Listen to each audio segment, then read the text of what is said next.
The Europe is a peninsula. It's surrounded on all sides by water. And on that peninsula, nobody lives more than around 300-400 miles from the sea, at the farthest. There's a line between St. Petersburg and Rostov that represents the base of the peninsula. And everything east of that, that's really the beginning of Russia.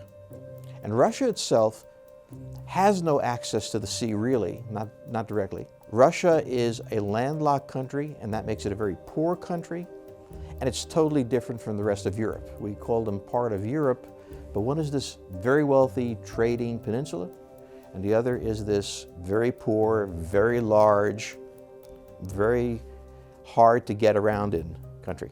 European Russia really can't reach the outside world unless it has a political relationship to other countries. This is one of the reasons they were so worried about the Turkish response in shooting down their plane.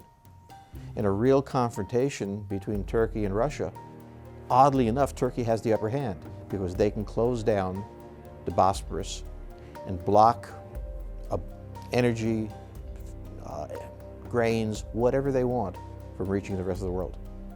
Most of the rest of Russia is very poorly populated. Siberia is not empty, but it's pretty close to being empty given its size. The area east of Moscow is pretty empty. So when you take a look at a map of Russia and think about it in terms of where the population is, it looks very different from its physical characteristics. And because of that, it's pretty poor. Since the early 18th century, Russia has had a buffer of states that were protecting it from the West. There were the Baltics, which are now part of NATO, Belarus, which was now a neutral country, and Ukraine, the most important of them, which now is part of the Western alliance structure one way or the other. That buffer is what protected them from Napoleon. It exhausted him before it got to Moscow. That buffer protected them in the First World War. That buffer allowed them to crush Hitler when he came through the Ukraine.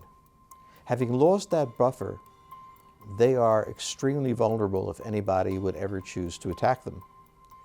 And from the Russian point of view, that's as unacceptable as the US losing Texas. So that makes the Ukraine fundamentally important. That's what makes the Baltics important.